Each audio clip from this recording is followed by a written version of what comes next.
Today on Take 30 News. The baseball team is back in full swing with some new COVID-19 precautions. The MSU Student Association celebrates Black History Month with a presentation on Black fashion icons. And the entertainment industry prepares for a season of modified award show presentations. All that and more coming up soon. Your Take 30 News starts now. Welcome to Take 30 News. I'm Flora Dedeaux. Mississippi State University's Student Association organized the Ultimate Culture Guide to celebrate Black history and culture this month. Take 30's Majesty Henry has more on the events. All throughout the month of February, the Student Association and other organizations have held events to honor Black history and the different aspects of Black culture. This past week, the Student Association hosted 3 events as part of the Ultimate Culture Guide. One of those was the presentation of the history of Black fashion.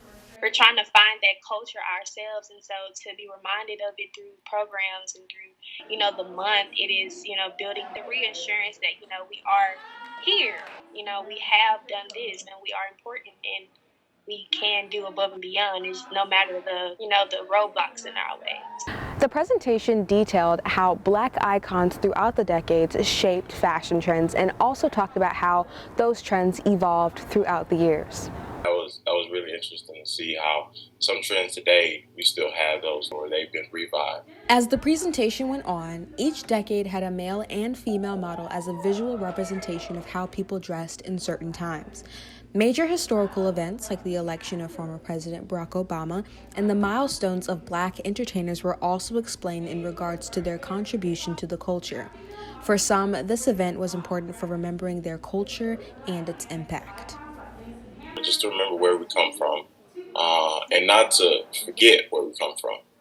Not to forget so many people who laid the way for different fashion, whether that was Black Panthers or Cicely Tyson, just so many people who laid the path down for us for so much Black fashion and so many trends that we have today that is just worldwide. This is Majesty Henry for Take 30 News. For more information on the Black History Month events being held this month, check out the Student Association's Instagram account. After a week of icy weather canceled events all across campus last week, MSU's Student Association Executive Board candidates were finally able to take to the drill field and begin campaigning this week. Last Tuesday, February 24th, marked the beginning of this year's Mississippi State Student Association Executive Board campaigning period. SA cabinet positions are appointed after the Executive Board is elected, but the positions of President, Vice President, Secretary, and Treasurer are all elected by the student body. This year's candidates are excited about getting the campaign process started and letting their platforms be heard. Yeah, it's a lot of fun to get to work with, my best friends, the campaign team, to, put together banners and graphics and videos and stuff like that. So it's very exciting. It's a lot of fun. There's a lot of people out here right now, doing the same thing. And we're just excited to keep, reaching new students, meeting new students, talk to them about the things that are affecting them and the solutions that we can offer. Due to the COVID-19 pandemic, Student Association campaigning rules and guidelines have had to adapt. This makes the process of campaigning look a lot different to students this year than it has in years past. Yeah, so campaigning looks a lot different this year. Things that we used to be able to do, like walk around and hand things out to people, we can't necessarily do that anymore. Everything that we give out has to be on the table for people to pick up. We're limiting the amount of people who can be at a table at one time, so it's more spread out this year, which is also fine because you get to see more people and walking around. So it's really just keeping each other's distance and trying not to eliminate close contact as much as possible. The annual Student Association Executive Candidate Debate took place this past Tuesday night in the Culver Student Union Ballroom. Candidates for each position were allowed to give opening and closing remarks as well as answer questions about their platform and why they deserve the position. SA elections are important because it gives a way for students to directly access a student association. So it's their voices that elect the people. It's their choices to determine who they want to see in these positions and potentially what they want to see get done on campus. Voting will be open to all students from 7 a.m. to 5 p.m. March 2nd on Cowbell Connect. Make sure your voice is heard and vote next Tuesday, March 2nd on Cowbell Connect. A new organization in Mississippi is working towards bringing more awareness to the world of life requiring a wheelchair. This month, they were able to work with students at Mississippi State. Take 30's Michelle Martin has more. Disabilities have are other people, which is why Reed Fracchia created the program Come Roll With Me in Mississippi. Come Roll With Me is working to break down any, if not all, barriers between those with disabilities and those without.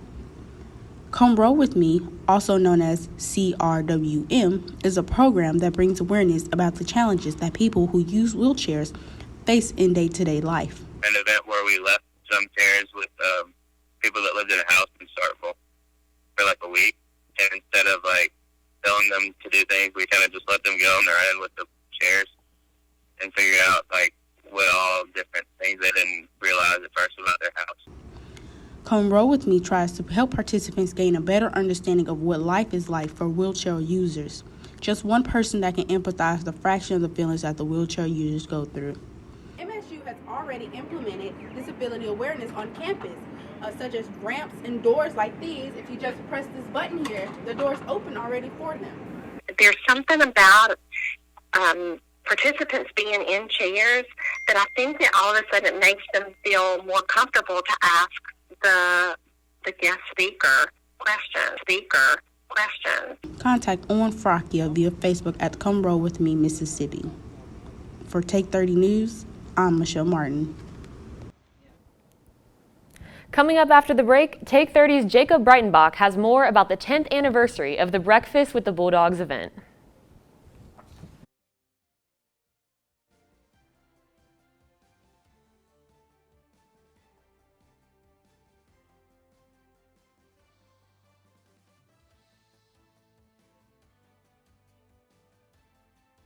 As concern grows over the declining health of the world's oceans, veterinary students at Mississippi State are learning how to rescue and rehabilitate vulnerable marine animals. Through a unique partnership between the College of Veterinary Medicine and the Institute of Marine Mammal Studies in Gulfport, Mississippi, students are experiencing the chance of a lifetime. Real-time research of this fragile ecosystem prepares students for a future in providing care for sick and stranded dolphins, turtles, sea lions, and other marine species. At the same time, MSU's advanced diagnostic technology is helping innovate for solutions while improving treatment and outcomes. Not only are the waters of the Gulf Coast opening new worlds of discovery for Mississippi State veterinary students, they are much safer now, thanks to this game-changing partnership that's improving life for literally hundreds of aquatic animals. February 25th marked 10 years since the first Breakfast with the Bulldogs event took place. Take 30 reporter Jacob Breitenbach got some insight on the event and how it's had to adjust during the COVID-19 pandemic.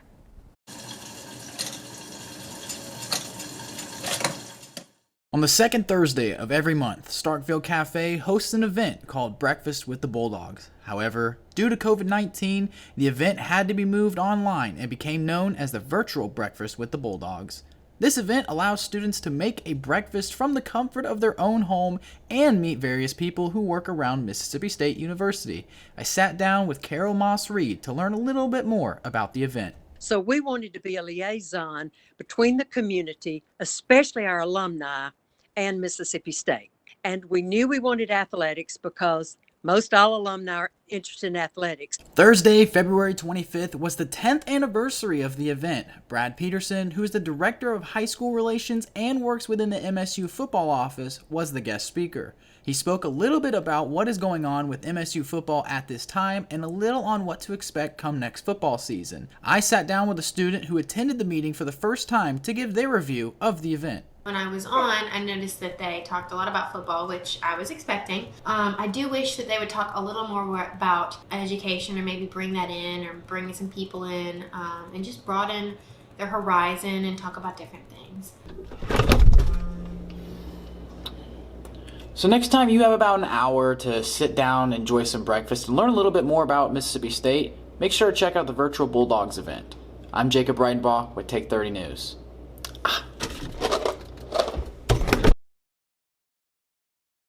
Baseball back in Starkville is very exciting. The challenge of successfully having baseball games amid a pandemic is very difficult.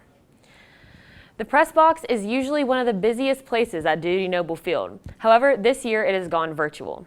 Mississippi State Director of Baseball Communications Greg Campbell says that although it may appear a little different, they're hoping to keep the feeling and excitement the same.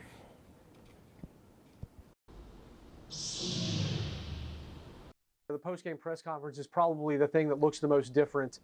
While the press box is limited capacity and that looks different, you know, we go downstairs now and it's me and coach and a couple of student athletes in an empty room. And they're sitting there and they're looking at a computer, and the people are up in the press box and they're looking at them knowing that they're, you know, 200 feet right below them.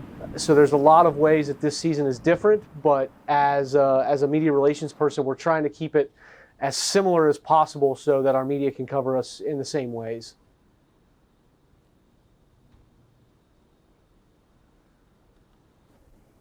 The baseball team will continue to monitor and respond to new safety guidelines as the season moves forward. The election buzz is not quite over yet. With local elections around the corner, candidates are beginning to hit the campaign trail. Take 30's Nathaniel South spoke with the alderman candidates for Ward 1. Starkville Alderman elections are set for July 1st of this year. The race for Alderman Ward 1 has potential to be a close one. In the previous election, incumbent Ben Carver won by a thin margin of 19 votes against his opponent, Christine Williams. Williams is running against Carver once again in 2021. I spoke with her to find out why. Originally, I ran 4 years ago in 2017, and I very, very, very narrowly lost that race by 19 votes, which I thought was very good because I lost to a two-term incumbent. Williams says a lack of representation has been a key driving force in her decision to run.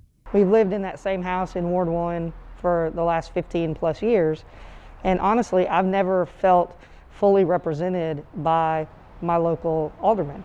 So I want to see our city finances spent in such a way that we proactively approach these problems, fix them once and for all, and then stay ahead of them.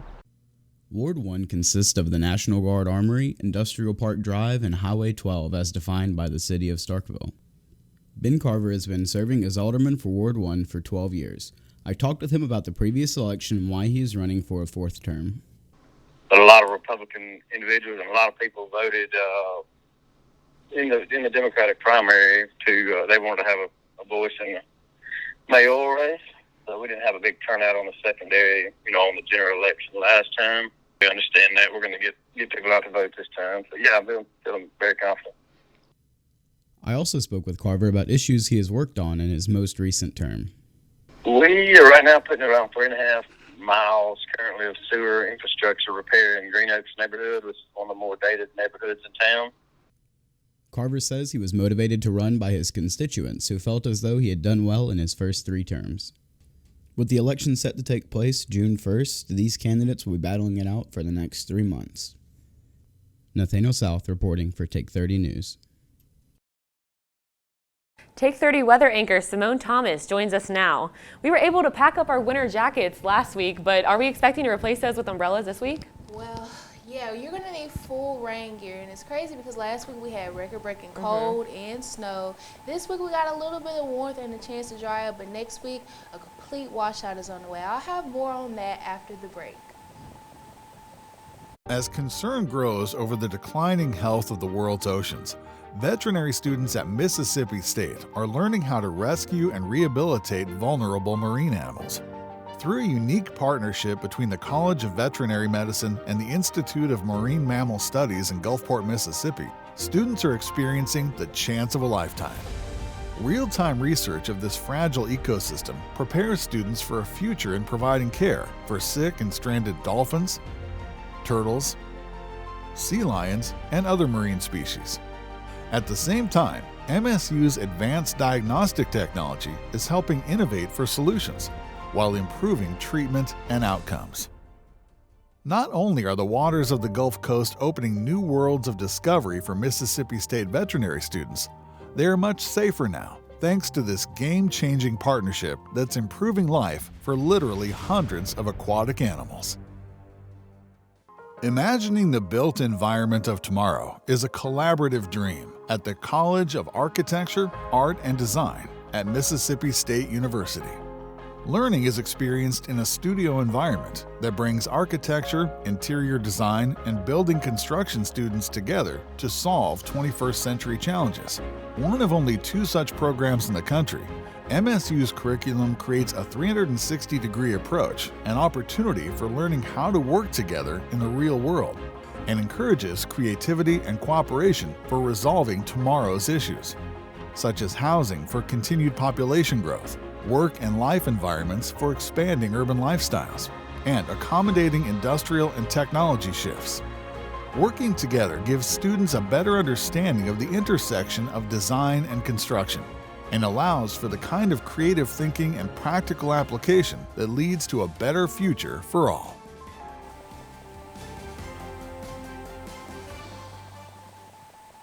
Oh, well, we've had a bit of a soggy start. Was it? Well, we've had a bit of a soggy start to our Maroon Friday. Rain covering most of northeast Mississippi. Right now here in Starkville, though, we are seeing a bit of a break. Taking a look behind our junction cam, right now mostly cloudy and 61. Like I said, we're getting a bit of a break right now from all of that rain we've had this morning, but it is still very moist and humid outside. As we go to tonight, our low will be 59 degrees, mostly cloudy skies. Overnight, we will have some more rain chances coming in. We're going to take a deeper look at what's coming ahead in just a bit. Like I said, this weekend, a complete washout. Tomorrow, scattered thunderstorms throughout the day, high of 73. On Sunday, high of 77. Showers in the morning, scattered thunderstorms in the evening. So if you have any plans this weekend, make sure you have that rain gear with you. So by dinner time tonight, like I said, we're going to be a bit dry through the rest of our afternoon. Here in Oglala County, we will have a few pockets of some showers. If you have any dinner plans, make sure you have an umbrella on you just in case. As we go throughout overnight into tomorrow morning, just after sunrise, the rain chances will pick back up. Most of our county will be covered in some rain. Going through tomorrow, like I said, scattered thunderstorms throughout the day. Hit or miss for us. Will be mostly cloudy by dinner time tomorrow. Overnight into Sunday, the rain chances will continue again. After sunrise on Sunday, same story as Saturday. A couple of rain chances going throughout the day. We will have some hit or miss thunderstorms. So by dinner time, that's where you see these pockets of heavier rain. You might feel a rumble of thunder or two, maybe see a couple of lightning strikes, but no concerns for any severe storms on the forecast. So as we go throughout our Sunday night into Monday morning, you do want to have your rain gear on hand for class on Monday because it's going to be a wet one.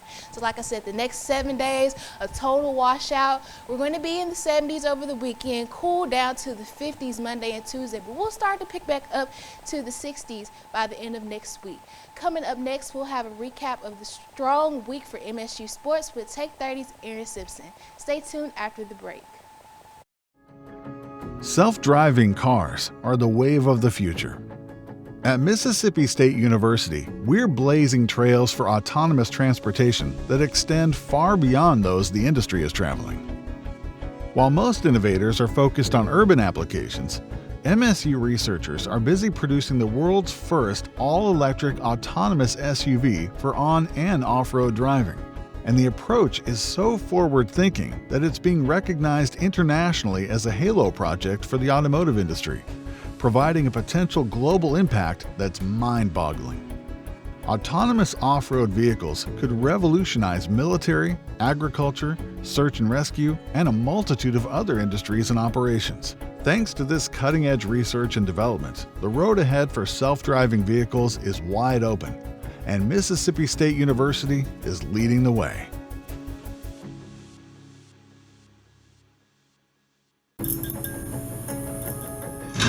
When the Department of Homeland Security needed help improving critical missions, they turned to Mississippi State University.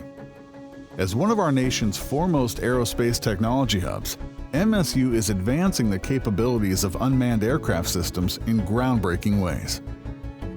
Demonstration scenarios include disaster relief, border protection, search and rescue, and hazardous situation response.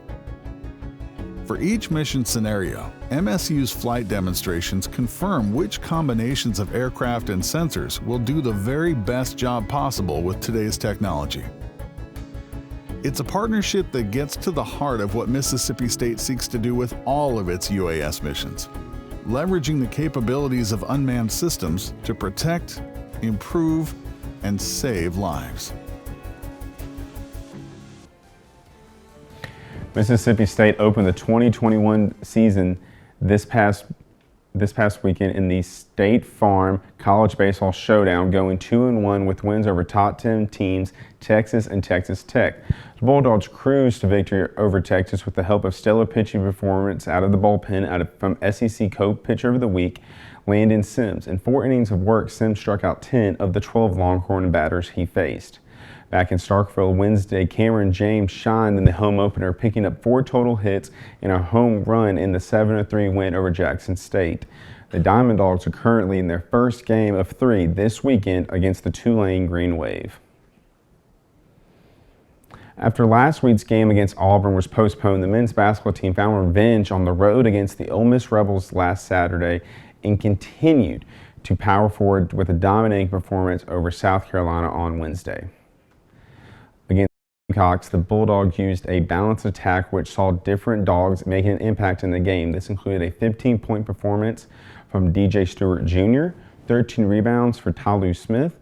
Overall, the win was a total team effort on the defensive and offensive end as the Bulldogs held South Carolina to under 50 points and out-rebounded them 49-24. Freshman Derek Fountain also added this incredible sequence, blocking a shot at one end and knocking down a 3 at the other. Head coach Ben Holland made his approval for the strong showing. I thought our defense again was fantastic. I loved the rebounding. I thought Tolu with 13 boards and Abdul with 8 really anchored it. Tolu was great tonight on the defensive glass. I think that's probably a career high in defensive rebounds for one game. The Bulldogs will look to pick up a top 10 win at home against the Alabama Crimson Tide. The women's basketball team is also finally getting back on track after 5 of their games were postponed or canceled and losing the last 5 games they were able to play. This week, the Lady Bulldogs picked up a pair of wins against Auburn and LSU with stellar performances from Alea Matthew and Maya Taylor. Now sitting at 10-7 on the season, ESPN Bracketology currently has the Bulldogs as a 7 seed in this year's NCAA tournament. The women are back at home Sunday to face the Missouri Tigers. Mississippi State's softball team has gotten off to a strong start to the season with series wins over Miami, Ohio, and Mississippi Valley State. The 6-1 start has helped the team climb up the rankings as they now rank 16th in the latest softball American poll. MSU is in Texas this week where they will play 5 games in 3 days, including a doubleheader against Texas State today, games against Texas and Houston tomorrow, and their Texas 3-step will end Sunday with a game against Baylor in Waco. Award season is coming up, and the theaters across the United States are preparing to reopen. Take 30's Franklin Miskelly has more after the break. Meeting the challenges of a changing world. It's a responsibility we take seriously at Mississippi State University. Today, our outstanding faculty are on the job with a passion that places them among the best in the business. We're launching new classroom models, investing in world-changing research, and providing a college experience that's second to none. Though things may look different, our sights have never been higher.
biggest challenge facing show producers will likely be getting viewers to tune in.